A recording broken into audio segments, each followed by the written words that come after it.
বড় গুন্ডাকে সাবধান করে গেলাম। এক গৌতম চৌধুরী, দুই কৈলাস মিশ্র।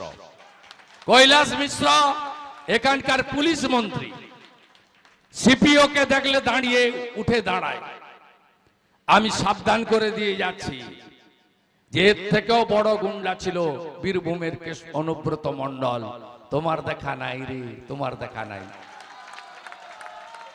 এর থেকেও বড় গুন্ডা ছিল জ্যোতিপ্রিয় মল্লিক, নাম তার, বালু জেলের ভিতরে।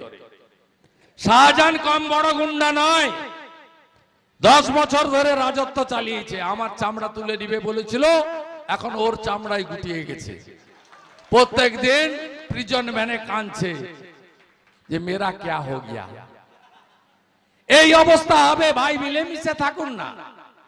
ভাবছেন ভোট লুট করব, ভোট লুট করতে দিচ্ছে না প্যারামিলিটারি, টাইট ভোট হচ্ছে।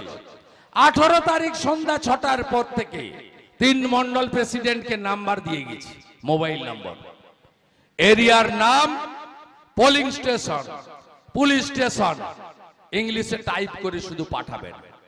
15 মিনিটের মধ্যে সিএপিএফ এর কিউআরটি আসবে এবং কৈলাসকে, গৌতমকে সিধা করে ঘরের ভিতর ঢুকিয়ে দিয়ে যাবে। I am taking responsibility. Leader of অপোজিশনকে বিশ্বাস করেন তো? যা বলি করে দেখাই তো, বলে বলে করি তো, বলে বলে করি তো। তাই নিজের ভোট নিজে দিন। সব দল থাকবে, সব দলে ঝান্ডা থাকবে, সবার এজেন্ট বসবে। মানুষ যাকে চায় তাকে ভোট দিবে। কেন তৃণমূলকে ভোট দেবে?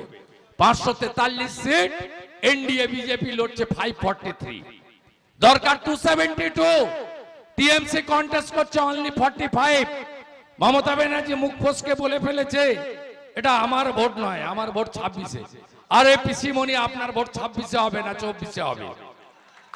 আপনাকে প্রাক্তন করব।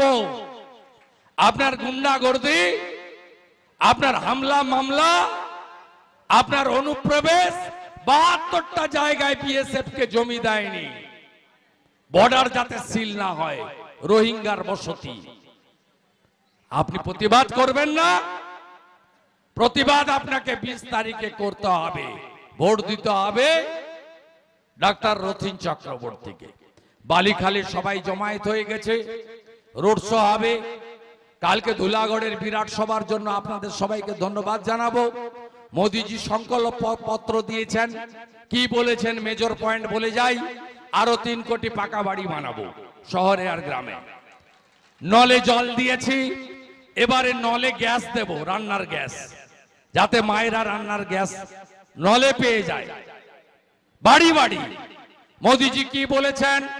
70 বছর হয়ে গেলে সব সিনিয়র সিটিজেন, উচ্চবিত্ত হোক আর দরিদ্র হোক, সবার চিকিৎসার দায়িত্ব আমার।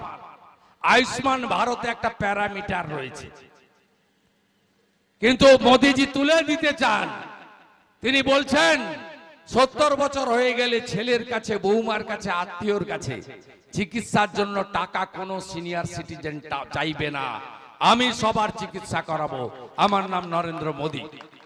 নরেন্দ্র মোদীজি বলেছেন প্রধানমন্ত্রী অন্ন সুরক্ষা যোজনা আমি আরো 5 বছর চালাবো। 82 কোটি লোককে মাথা পিছু 5 কেজি করে চাল গম দেব, 2 লক্ষ কোটি টাকা বছরে দেব। নরেন্দ্র মোদীজি বলছেন 12তম স্থান থেকে আমি 5th নিয়ে এসেছি অর্থনীতিতে। তৃতীয়বারের সরকার 3 নম্বর অর্থনৈতিক শক্তিশালী দেশ হবে ভারত।